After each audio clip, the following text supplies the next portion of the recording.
बात कर लेते हैं हम चैप्टर अपने बात कर लेते हैं ये इग्नू का फर्स्ट ईयर का कोड है बीपीएससी 131 फर्स्ट ईयर का कोड है, पोल साइंस का कोड है। हम चैप्टर नंबर 4 के बारे में डिस्कस करेंगे, समानता इट मीन्स इक्वालिटी के बारे में।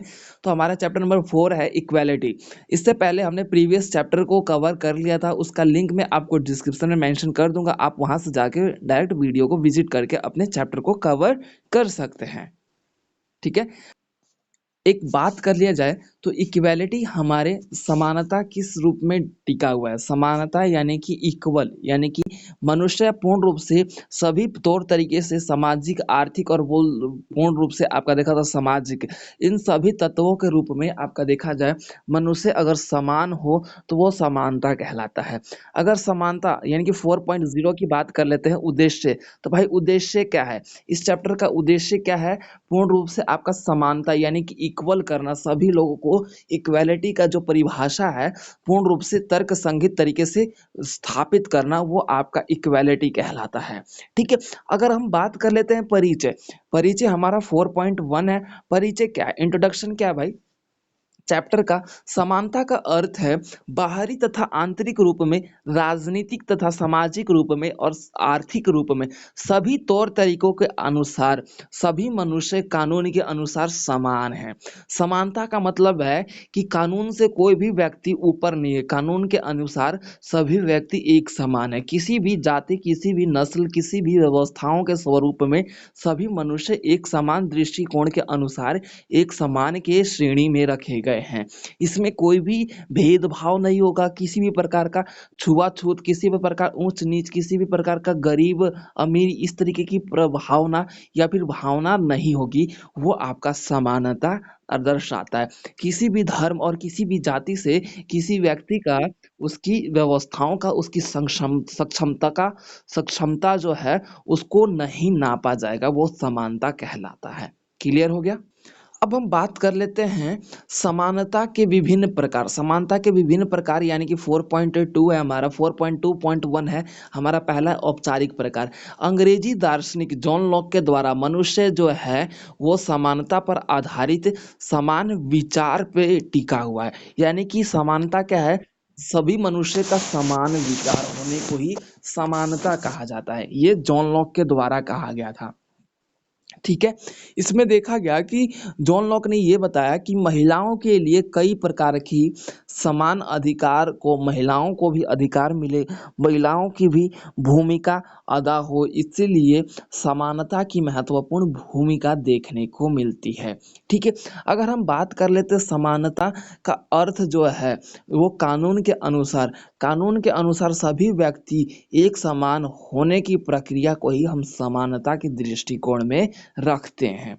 ठीक है, अगर हम बात कर लेते हैं इसके आगे, तो हम ये देख सकते हैं कि मार्क्स यानी कि मार्क्स कहते हैं, मार्क्स ठीक है, कहते हैं कि जो समानता है वो निश्चित रूप में मनुष्य को समान अधिकार, समान रूप में एक मनुष्य को एक और दूसरे मनुष्य को एक तरफ से लाने और दूसरे को समीप करने का एकमात्र कड़ी है, या फिर बोल सकते हो माध्यम है। ठीक है, समानता का वर्णन हम इस तरीके से भी कर सकते हैं कि एक व्यक्ति दूसरे व्यक्ति के रूप में आपका पूर्ण रूप से समान हो, सिमिलर हो, ठीक है, इक्वल हो, वो आपका समानता कहलाता है। ठीक है, अब यहाँ पे आ जाएगा समानता का मतलब क्या है। 4.2.2 अवसर की समानता। भाई अवसर सभी को मिलना चाहिए, अपॉर्चुनिटी सभी को मिलना चाहिए। ठीक है, ये नहीं है कि भाई उच्च जाति का है तो उसी को अवसर मिलेगा कि हाँ वो नौकरी में फॉर्म भर सकता है, ऐसा नहीं है। अवसर की समानता इट मीन्स अपॉर्चुनिटी की जो समानता है सभी को मिलना आवश्यक है, वो हमारा समानता का स्वरूप कहलाता है। सामाजिक पृष्ठभूमि के अनुसार देखा जाए, समानता जो है हैसियत, जाति, धर्म, सांस्कृतिक से नापा ना जाकर वो मनुष्य के हिसाब से कानून को सर्वोपरि माना जाए, वो हमारा समानता कहलाता है। ठीक है, समानता अवसर की समानता, समानता जिसमें जीवन सभी आरंभ व्यवस्था समानता, समानता जिसमें आपका परिणाम छुपा हो वो समानता, समानता जिसमें आपका सभी प्रकार के तौर तरीके से सभी मनुष्य जाति पात धर्म अधर्म ऊंच नीच छुआछूत सांस्कृतिक इससे सर्वोपरि उठ जाता है, वो आपका समानता कहलाता है। ठीक है, समझ में आ गया। अब उसके बाद हम बात कर लेते हैं 4.2.3 परिणामों का समानता। परिणाम, परिणाम का बात कर ले जाए तो रिजल्ट जिसे हम बोलते हैं। भाई जैसे आप लोग पेपर देते हो, पेपर के बाद पेपर के बाद आपका रिजल्ट ऑर्गेनाइज होता है, तो आप में देखते हो कि हाँ उसे ही परिणाम बोलते हैं। ठीक है, तो भाई परिणामों की समानता। अब इसमें क्या होता है कि सभी व्यक्ति समक्ष रूप में ये देखने को मिलता है कि सभी व्यक्ति अपने अर्थव्यवस्था सभी व्यवस्थाओं के अनुसार मनुष्य जो है एक तरीके से समान रूप हो, सभी एक दूसरे से जुड़े हुए, सभी एक तर्क संगत के रूप में एक दूसरे से सत्यापित हो। ठीक है, वह हमारा समानता कहलाता है। तो वह ये हमारा परिणामों की समानता से हमारा तात्पर्य ये है कि मनुष्य जो अत्यधिक अर्थव्यवस्था को अपने आसपास रखा है, वो मनुष्य और जिसके पास उसकी अर्थव्यवस्था कमजोर है, तो भी उन दोनों के परिणाम जो है एक समान होने चाहिए। ठीक है, वो आपका समानता कहलाता है। ठीक है, अब हम बात कर लेते हैं 4.3 का। तो 4.3 है समानता के कुछ मूल सिद्धांत।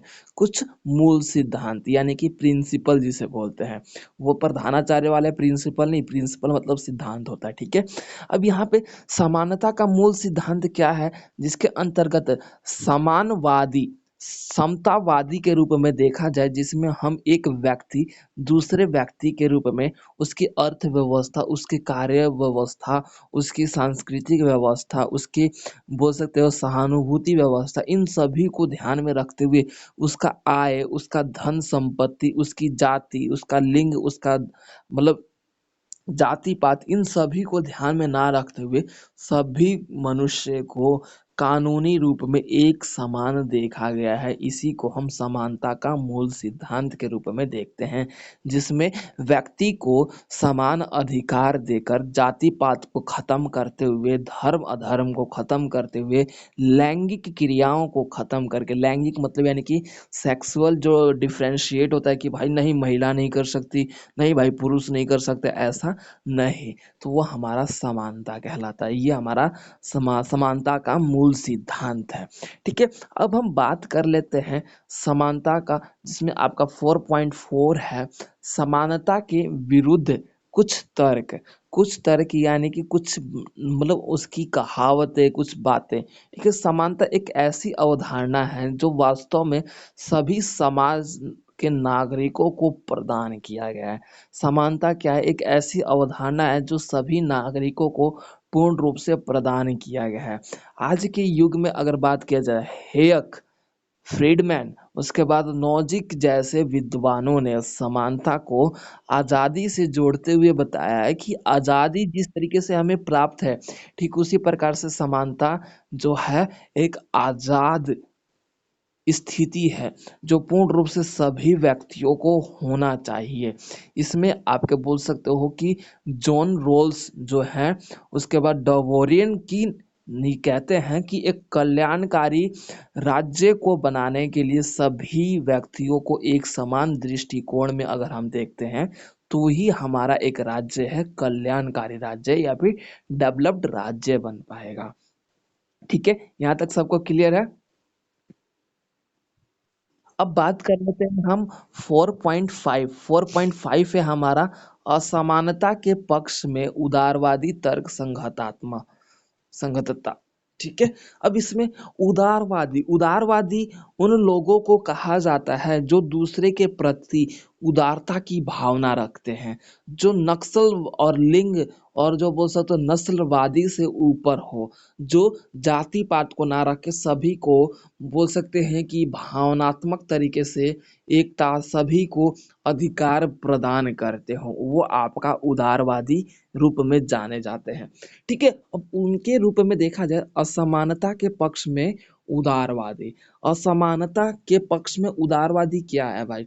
उदारवादी मानता है कि हम किसी को अगर दूसरे के प्रति उदारता ज्यादा रखते हैं, यानी कि स्नेह की भावना ज्यादा रखते हैं, तो असमानता देखने को मिलती है। उदाहरण के तौर पे आप लोगों ने देखा होगा कि आपके घर में ही मम्मी या पापा दोनों में से किसी एक बच्चे को ज़्यादा अत्यधिक प्रायोरिटी देते हैं। तो भाई प्रेम तो कर रहे हैं, प्रेम करना गलत नहीं है, लेकिन दोनों में से किसी एक को थोड़ा कम करना, वो कहीं न असमानता दर्शा रहा है ना, दोनों में समान मतलब स्थिति नहीं कर रहे। तो इसीलिए उदारवादी जो तर्कसंगत है, इसीलिए बगैर ये बात बोले, ये बात रहता है कि समाज के उन सभी लोगों के प्रति जब हम उदारता रखते हैं, उदारता की भावना रखते हैं, प्रेम की भावना रखते हैं, तो वो असमानता की दृष्टिकोण के रूप में देखने को मिल सकता है। अगर ऐसा मानना आपके बोल सकते हो रोल्स इसी बात को उदाहरण के योग्य रखते हैं कि उदारवादी अथवा एक ऐसी कुशल व्यवस्था है जो हमें नैतिक रूप में सभी को समान अधिकार के रूप से वंचित रखता है। इसीलिए उदारवादी जो है असमानता के पक्ष में उसका तर्क रहता है, और उस ये बात बोल रहा है कि उदारवादी जो है सभी को समान अधिकार देता है, सभी के प्रति एक समान दृष्टिकोण रखता है।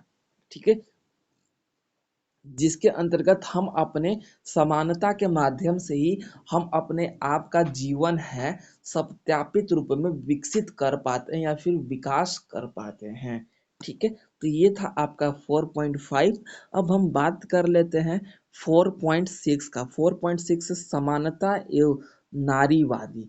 नारीवादी का मतलब होता है कि महिलाओं की स्थिति में सुधार किए गए व्यवस्थाओं को और महिलाओं को सुधारने की व्यवस्था की सोच की स्थिति को ही नारीवादी के रूप में जाना गया। अब इसमें क्या हुआ कि समाज में सभी व्यक्ति जानते हैं कि महिलाओं को पूरे रूप में वंचित रखा गया था उनके अधिकारों से। महिला महिला को ये नहीं करना, महिलाओं को घर से बाहर नहीं निकलना। ठीक है, तो भाई वो आपका समानता नहीं था। लेकिन जैसे जैसे अलग अलग लेखक, अलग अलग समाज सुधारक जैसे राम मनोहर राय द्वारा आपके समाज सुधारक जाने जाते हैं। ठीक है, तो इन सभी जैसे व्यक्तियों का महत्वपूर्ण भूमिका रहा है हमारे समाज की नारियों की स्थिति को सुधारने के लिए, जिसे हम महिला आंदोलन के उदाहरण के रूप में भी देख सकते हैं कि इन महिलाओं ने किस तरीके से, जिस तरीके से समाज में लिंग के अनुसार भेदभाव किया जाता था कि महिला पढ़ने के लिए नहीं मतलब पैदा हुई, महिलाएं तो बस एक बच्चा पैदा करने की मशीन है, इस तरह की भावनाओं को समाप्त करते हुए यहाँ पे अलग अलग जैसे justice gender and the family family के रूप में यहाँ पे 1989 में ये बात तर्क संगत रखते हैं, जो आपके देखने को मिलता है कि ये नारियों को सुधारने और नारियों की स्थिति को सुधारने का महत्वपूर्ण रूप में भूमिका निभाया और समान यानी कि महिलाओं को इक्वल करने के लिए, पुरुषों के बराबर करने के लिए समानता का ध्यान रखा। तो इसीलिए समानता एवं नारीवादी का महत्वपूर्ण भूमिका एक दूसरे पे रहता है। अब हम बात कर लेते हैं 4.7। 4.7 है समानता और स्वतंत्रता। समानता और स्वतंत्रता क्या है? अगर समानता होगा तो स्वतंत्रता हमें देखने को मिलेगा, अगर स्वतंत्रता होगा तभी समानता देखने को मिलेगा। यानी कि ये एक सिक्के के दो पहलू हैं। समानता और स्वतंत्रता दोनों ही बेहद ही आवश्यक है एक मनुष्य के विकास के लिए। भारत में मान लिया जाए, आप देख सकते हो कि सभी को समानता भी दिया गया, स्वतंत्रता भी दिया गया। अगर किसी के पास स्वतंत्रता नहीं है तो भाई समानता नाम का चीज नहीं है। ठीक है, अगर स्वतंत्रता नहीं है तो समानता का उल्लंघन है। ठीक है, समानता का बोल सकते हो कि आपका स्थिति नहीं देखने को मिलता। तो स्वतंत्रता से ही हमारा समानता की उत्पत्ति हम बेखौफ देख सकते हैं। ठीक है, जिसके माध्यम से हम अपना विकास करना, एक समाज का विकास करना, एक समाज की स्थितियों को सुधारना, उस पर निर्भर किया है। समानता के माध्यम से ही हम स्वतंत्रता के माध्यम से ही हम अपने समानता को आगे बढ़ाने में सक्षम हो पाते हैं। स्वतंत्रता के माध्यम से ही हम अपने आसपास के वातावरण, नक्सलवादी व्यवस्था को सभी को स्वतंत्र कर दिया है, तो हम सभी को समान रूप में आगे बढ़ने की प्रक्रिया में आगे बढ़ने में सक्षम हो पाए हैं। स्वतंत्रता होने के कारण ही हमें समानता प्राप्त हुआ है। ठीक है, क्लियर हो गया यहाँ तक सभी स्टूडेंट्स को? तो अब हम बात कर लेते हैं 4.8। तो हमारा 4.8 है सारांश। सारांश की बात कर लेते हैं। देखो, सारांश का मतलब होता है चैप्टर का कॉन्क्लूजन, यानी कि जो चैप्टर में आपने पढ़ा था, चैप्टर में आपने क्या पढ़ा। पूर्ण रूप से आपका देखा गया कि समाज जो है एक समानता का महत्वपूर्ण अभिन्न अंग है। असमानता के माध्यम से भी हमने समानता की भूमिका देखी। समानता की भूमिका के कारण समाज का प्रगति व्यवस्था हमें देखने को मिल सकता है। समाज जो है, अगर समानता से ही नारी व्यवस्था का सुधार हो पाया, महिलाओं की स्थितियों में सुधार आ पाया है। तो ये आपका सारांश है, और इसके साथ साथ ये आपका चैप्टर नंबर 4 है, जो कि अब कंप्लीट होता है। काफ़ी छोटा चैप्टर है और आसान चैप्टर है, इसलिए इतना जल्दी कंप्लीट हो गया।